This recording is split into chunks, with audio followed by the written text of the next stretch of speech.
Hello everyone, तो कैसे हैं आप सब। कहते हैं आज की एक और नई वीडियो की। ये एपिसोड थोड़ा लंबा होने वाला है। इस एपिसोड की स्टार्टिंग पिछले पार्ट्स नहीं होते जहाँ पे हम देख पाते हैं कि बाइफेंग और वो मेडिसिन बैट एक दूसरे से लड़ाई करने के आमने सामने आ चुके थे। इतनी ज्यादा इंजरीज बाइफेंग को लग रही थी, जियांग को भी उतनी ज्यादा चोटें सहनी पड़ रही थी।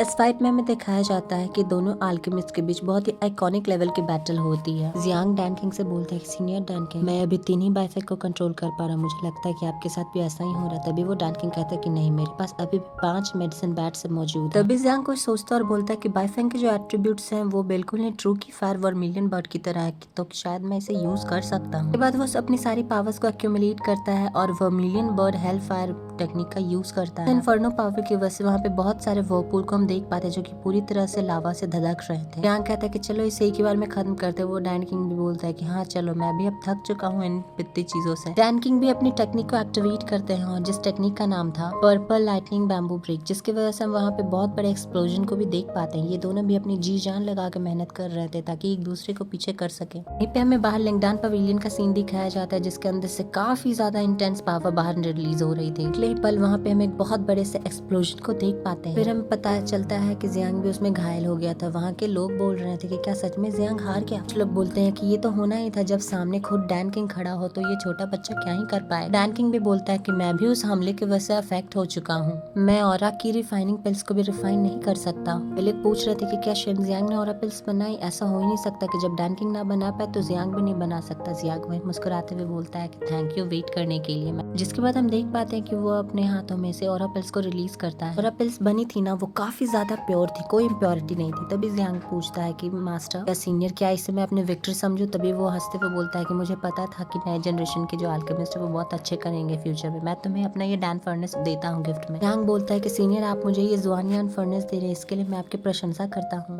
वो डैनकिंग बोलता है कि मुझे भी ऐसा लगता था कि मैं इसे अच्छे से यूज नहीं कर पा रहा हूँ, इसका एक अच्छा ओनर होना चाहिए था। अभी जियांग अपने घुटनों पे आते हुए बोलता है कि मैं चाहता हूँ कि आप हमारे यहाँ चीफ अल्केमिस्ट की तरह काम करें। हमारी किंगडान पवेलियन जो है आपके लिए सदा भारी रहेगी और इस चीज के प्राइस के तौर पे मैं आपको ये गोल्डन स्पिरिट फ्रूट देना चाहता हूँ। मास्टर प्लीज इसे स्वीकार कीजिए। गोल्डन सिस्टर बोलते हैं कि अगर मेंगला हमारे लिंगडान पवेलियन में जुड़ना चाहता है तो हम अपने लिंगडान पवेलियन का नाम किंगडान पवेलियन जरूर करेंगे, बिकॉज ये एक डैन किंग है। वो डैन किंग भी अंदर अंदर बहुत खुश था और वो बोलता है कि शुक्रिया तुम्हारी काइंडनेस के लिए। तो ये सब नजारा देखते हैं वहाँ पे खड़े लोग बोलते हैं कि खुद डैन किंग लिंगडान पवेलियन में जुड़ रहे हैं। मास्टर शन जियांग, हम भी आपके पवेलियन में जुड़ना चाहते हैं, भले ही वो एक हैंडीमैन की तरह क्यों ना हो। जियांग बोलता है कि ये सब चीजें तुम हमारे चीफ अल्केमिस्ट से पूछो, वो ये सारी चीजें अब से संभालेंगे। करके उन्होंने डैन किंग को काम पे लगा दिया था और ओल्ड एंसेस्टर और जियांग ये देख के बहुत ही ज्यादा खुश थे। इन्फॉर्मर बोलता है कि मास्टर शन जियांग, डांसंग फार्मेसी से एक कैरेज आई है आपको लेने के लिए, वो उनकी जो एल्डर है वो आपसे मिलना चाहती है। डांसंग फार्मेसी का नाम सुनते ही तो ओल्ड एंसेस्टर के नाक मुंह से खून आने लगता है। जियांग सोचने लगता है और सोचता है कि कहीं यहाँ की जो एल्डर है वो जुआ यू यिन नहीं है ना। जिसके बाद हमें डांगशंग फार्मेसी का सीन दिखाया जाता है। वहाँ पे एक खूबसूरत लड़की एक बाथ में स्नान कर रही थी और वो बोलती है कि कोई भी मर्द मेरे चाम से बच नहीं सकता। हमें पता चलता है ये कोई और नहीं हुआ, यू यिन है। जिसके बाद फिर हमें 1 वीक लेटर का सीन दिखाया जाता है जहाँ पे एक कैरेज जा रही थी, उसके अंदर और कोई नहीं, हमारा जियांग बैठा हुआ था। और फिर वहाँ पे सिस्टर मेया उसे बताती है ये जरूर डांगशियांग टाओ 8 सेक्ट के पीछे पड़े हैं। जियांग बोलता है कि 8 ग्रेस सेक्ट इस चेनवो कॉन्टिनेंट में सबसे ज्यादा प्रेस्टिजियस है, पास काफी ज्यादा अच्छे रिसोर्सेज और कल्टिवेटर्स हैं, हर कोई चाहता है कि वो इनके अंदर एडमिशन ले। जियांग पूछता है कि तो क्या वहाँ की आल्केमी बहुत ही ज्यादा अच्छी होती होगी। सिस्टर मैया बोलते हैं कि बेवकूफ, तुम्हें आल्केमी मैं सिखाऊंगी, अगर तुम्हें जाना ही है तो तुम्हें टाइमो सेक्ट जाना चाहिए, वो सबसे ज्यादा पावरफुल है 8 सेक्ट्स में से। जियांग पूछते हैं कि सिस्टर मैया, क्या आज आपका मूड खराब है। सिस्टर मैया बोलते हैं कि ऐसा कुछ नहीं है, ये जो कुछ भी हो रहा है वो तुम्हारे भद्दे उस ट्रेजर की वजह से हो रहा है। ये जो ट्रेजर है ये मेरी यिंग बॉडी को बहुत ही ज्यादा बैडली अफेक्ट करता है। जियांग कहता है कि ये डैन फर्नेस इतना ज्यादा इन्फ्लुएंस करता है आपको, इसके साइज को चेंज किया जा सकता है और ब्लड गिराने के बाद ये अपने मास्टर को खुद से ही स्वीकार कर लेता है। आगे बताते हैं कि बायू जो है ट्रू की यूज करके इसे रेजिस्ट कर सकते हैं, लेकिन मैं नहीं कर सकती, इसलिए मैं हर्ट होती हूँ। एक ऐसा एहसास है जैसे एक तरफ ठंडा और दूसरी तरफ बहुत ही ज्यादा हॉट। जियांग सिस्टर मैया की कंडीशन पे हंसते हुए बोलता है कि तो आपको ऐसा लगता है, माफ कीजिए। सिस्टर मैया थोड़ा फ्लर्ट करते हुए बोलते हैं कि तुम्हें इतना भी नहीं पता कैसे किसी को छेड़ा जाता है।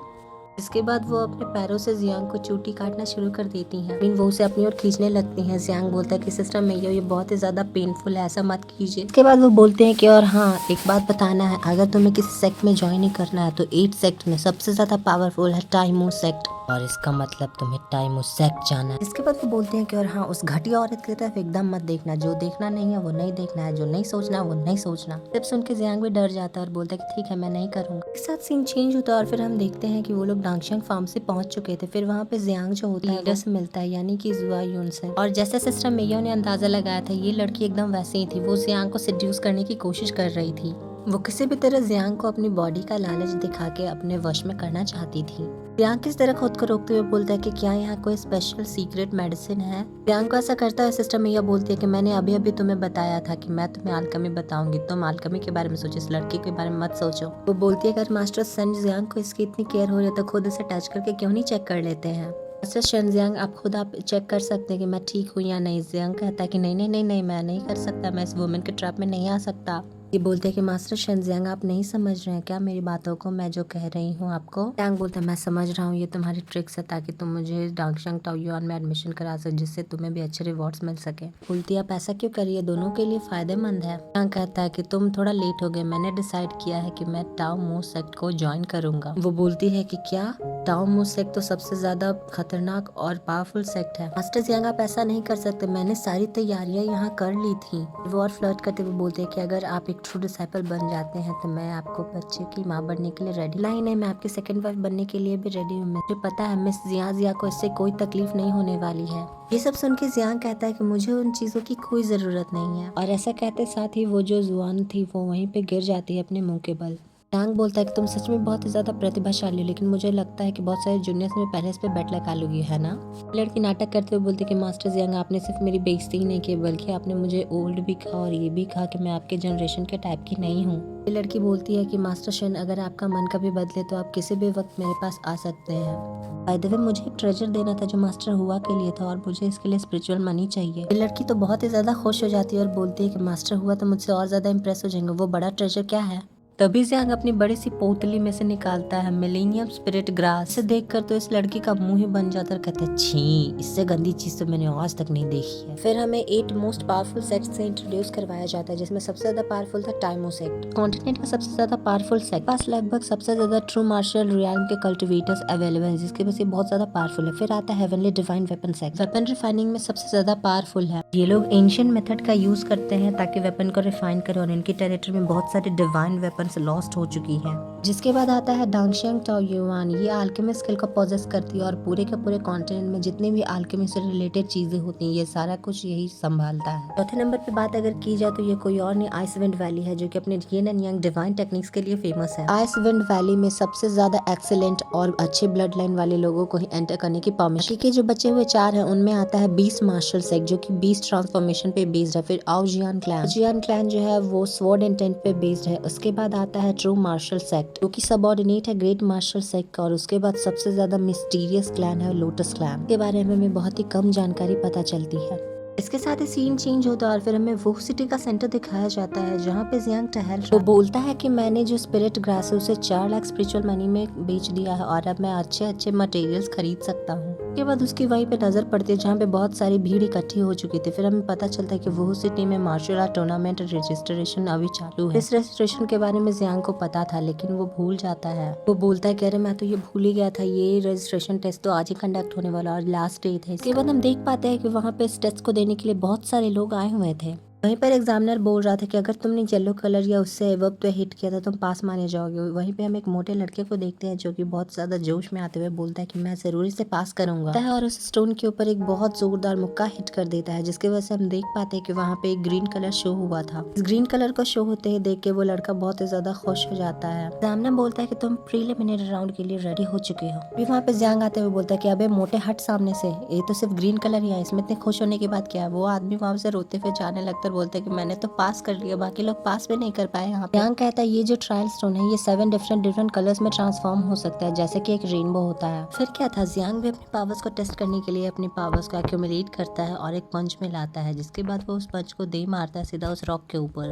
वो पंच इतना ज्यादा इम्पैक्टफुल था कि वो जो रॉक था वो पूरी तरह से चकनाचूर हो जाता है। आसपास में जितने भी ऑडियंस ये सब देख रहे थे वो तो पूरी तरह से शॉक्ड रह जाते, उनका मुंह खुला का खुला रह जाता है। जियांग कह रहा था कि ये स्टोन तो बहुत ही कमजोर निकला, एक ही पंच में ये टूट गया। फिर वो मासूम बनते हुए कहता है मुझे ऐसा लगता है मुझे अपनी पंच की पावर को कम करना चाहिए था, यहाँ सारे लोग बहुत ज्यादा डर चुके हैं। तभी वहाँ पे कोई आता है बोलता है कि ये सब यहाँ क्या चल रहा है, क्या कर रखा है तुम लोगों ने भी किया है, मैं उसे पनिश करूंगा। ये और कोई नहीं बल्कि वो थर्ड यंग मास्टर ही होता है। जब जियांग बोलता है कि एक्चुअली में ये मैं हूँ, तो ये देख के शॉक्ड हो जाता है कि ब्रदर शेन आप यहाँ क्या कर रहे हैं। इसके बाद वो जियांग को अपनी हवेली पे इनवाइट करता है। वो दोनों रूम में बैठे हुए थे और उसके बाद फिर वो थर्ड यंग मास्टर बोलता है कि मास्टर जियांग क्या आप सच में चाहते हैं कि आप वो सिटी के मार्शल आर्ट कंपटीशन में पार्ट लें।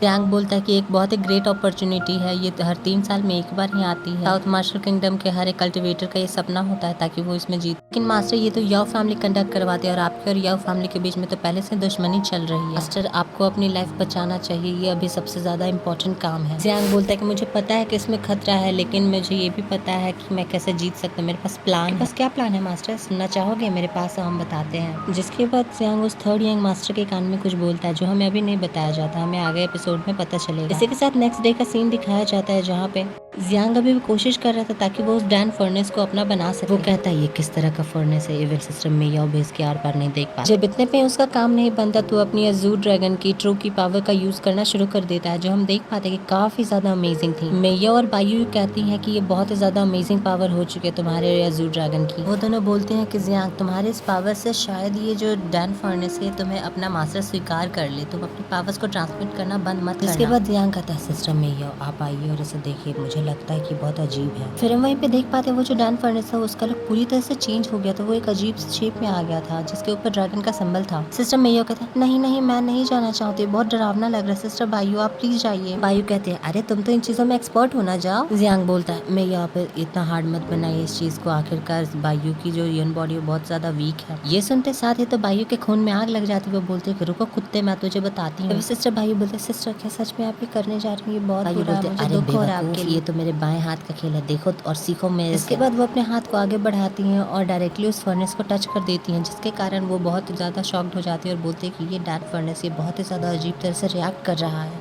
ये फर्नेस तो बहुत ही ज्यादा मिस्टीरियस है। जियांग ये सब देख के कह रहा था वाह सिस्टर भाई तो कितनी ज्यादा क्यूट है, मतलब एक लड़की कष्ट में है और ये लड़का अभी भी उसके मजे ले रहा है।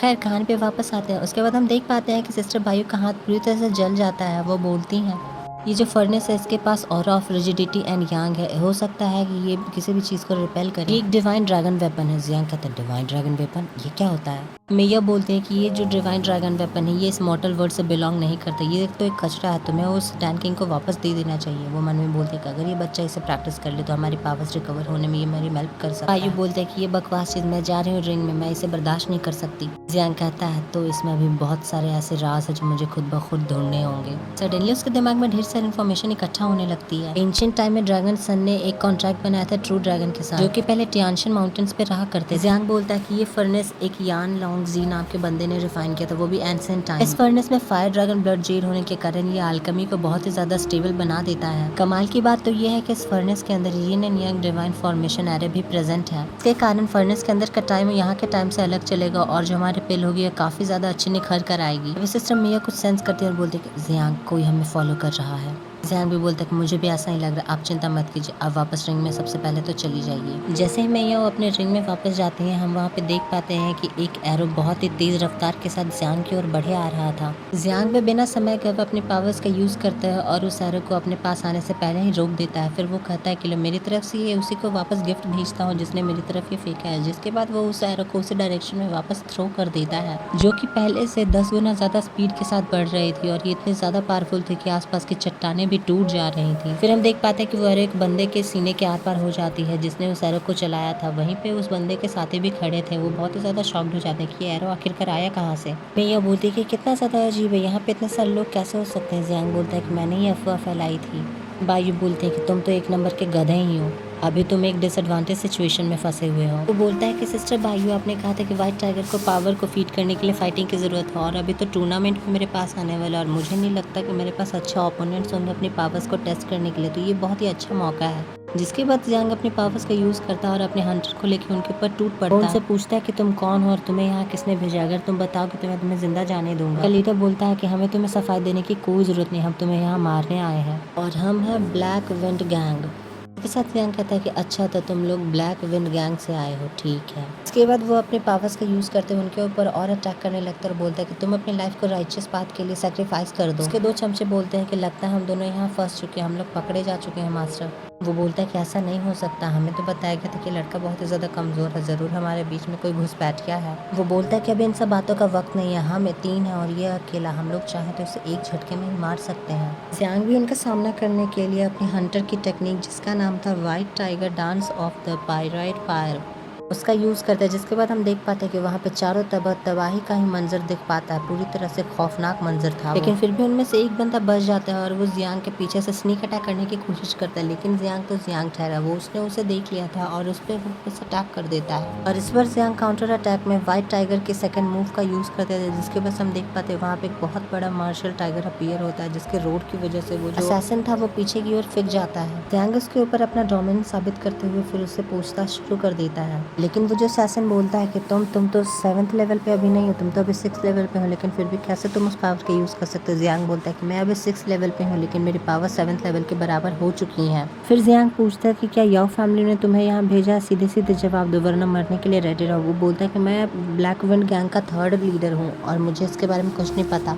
जियांग उसे टॉर्चर करने के फिर से अपनी पावरफुल टेक्निक का यूज करता है और वो बोलता है कि अगर तुम नहीं बताओगे तो मुझे और भी प्लान है। फिर वो बंदा बोलता है कि लेजेंडरी यिन डिवाइन मार्शल टेक्निक को मास्टर की, थोड़ी देर पहले तुमने जितने भी टेक्निक यूज किए वो सारी यांग टेक्निक्स थी, तुम हो कौन, इस डेमोनिक टेक्निक के बारे में तुम्हें कैसे पता है। जिसके बाद जियांग उसके सर पे अपना हाथ रखता है और फिर अचानक से उसके ऊपर इतने जोरदार प्रेशर करता है कि जिसके वजह से वो बंदा वहीं पे धराशायी हो जाता है। जियांग बोलता है कि इस बंदे ने मेरी हर एक टेक्निक के बारे में जान लिया, ये कि एक डिवाइन डेमोनिक टेक्निक है। क्या सिस्टर मेयो आपका इसके साथ कोई ताल्लुकात है। मेयो कहते हैं कि नहीं, मेरे डिसेंडेंट्स हो सकते हैं कि इसके बारे में जानते हो। इसके साथ वो बंदा बेहोश होने से पहले कुछ बोल रहा था, वो बोल रहा था Dan Dan king king Dan king Dan. Jiang अचानक से बोलता है कि क्या किंगडान पवेलियन, उसे क्या हुआ है बताओ मुझे। वो फटाफट वहाँ से निकलता है और अपनी वर्मिलियन बर्ड टेक्निक का यूज करता है, जिसकी वजह से उसके पीठ के ऊपर फायर के विंग्स आ गए थे और वो उन विंग्स का यूज करते उड़ते हुए वहाँ पे पहुंच जाता है। वो कहता है कि मुझे पहले ही पता होना चाहिए, इन याओ क्लैन वालों ने बहुत घटिया ट्रिक यूज किया, मैं उधर बिजी रहूंगा और ये मेरे फैमिली पे अटैक करेंगे। साथ वो नीचे उतरता है और फिर अपने घर को देखने लगता है, यानी अपने किंगडान पवेलियन को। वो कहता है कि उस 3rd लीडर ने तो बोला था कि यहाँ पे बहुत ज्यादा तबाही हुई, लेकिन यहाँ पे तो देख के नहीं लगता कुछ। लेकिन वहीं पे हम देख पाते हैं कि वहाँ पे जियांग के फादर और उसके अंकल वहाँ पे आते। जियांग देख के बोलता है कि फादर आप यहाँ क्या कर रहे हो। उसके अंकल बोलते हैं कि तुम्हें बड़ों से तमीज से बात करनी चाहिए। जियांग उनसे पूछता है कि अंकल शनहा आप यहाँ पे कैसे हैं और क्या आपको पता है कि कुछ लोग यहाँ ट्रबल करने के लिए आए थे, क्या आप उन लोगों से मिले। फादर और अंकल बोलते हैं कि हाँ, हम जब आ रहे थे तो हमें कुछ चोर तो मिले थे, लेकिन वो दोनों बहुत ही कमजोर थे। वो जियांग के फादर के मुंह से ढेर सारा ब्लड आने लगता है और वो ब्लड की वॉमिटिंग करके वहीं जमीन पे फर्श पे पड़ जाते हैं। ये दोनों भी ये देख के बहुत ही ज्यादा शॉक्ड हो जाते हैं और उसकी केयर करना शुरू कर देते हैं। साथ ही वहाँ पे ओल्ड एंसेस्टर आते हैं और टियान हुआ को ऊपर से नीचे तक पूरा चेक करने लगते हैं। फिर उन्हें पता चलता है कि एनर्जी बहुत ही अजीब तरह से रिएक्ट कर रही है, फिलहाल के लिए तो मैंने इनके मेरिडियंस को सेव कर लिया है। जियांग बोलता है कि अंकल शनहा क्या आप यहाँ आने से पहले किसी से लड़ाई कर रहे थे, कौन थे वो लोग। वो बताते हैं कि टियानहुआ ने उन लोगों को मार पीट कर भगा तो दिया था वहाँ पर से, लेकिन उन्होंने टियानहुआ के ऊपर अटैक कर दिया था। जरूर उन्होंने किसी तरह की इविल टेक्निक का यूज किया, जिसकी वजह से टियानहुआ की आज ये हालत हो चुकी है। गोल्डन सिस्टर बोलते हैं कि देखो ये जो यहाँ पे इंजरी है, क्या ये जो इंजरी है ये इसी क्लॉ के कारण हुई है। क्लॉ को देखते ही वो अंकल बोलते हैं कि क्या ये क्लॉ, इससे तो मैं भी हिट हो गया था, देखो मेरे हाथ पे वो अभी भी वो निशान है। और फिर उनके नाक मुंह से भी ब्लड आना शुरू हो जाता है और वो भी अपने भाई को कंपनी देने के लिए वहीं पर बेहोश हो जाते हैं। फिर ओल्ड एंड सिस्टर उन दोनों के मेरिडियंस को सील कर देते हैं। ओल्ड एंड सिस्टर बोलते हैं कि अभी के लिए तो ये दोनों ठीक है, टियानहुआ इंजरी बहुत ही ज़्यादा लेकिन गहरी है, तुम्हें तो फिर मार्शल आर्ट कंपटीशन की भी तैयारी करनी है ना, तुम जाओ, मैं इन दोनों को देख लूँगा। जियांग वहाँ से जाते वक्त सोचता है कि मिस्टर बायू, क्या आपने देखा मेरे फादर और अंकल के हाथ पे जो क्लॉ का निशान है वो किस तरह की इविल टेक्निक का यूज़ करके बनाया गया है।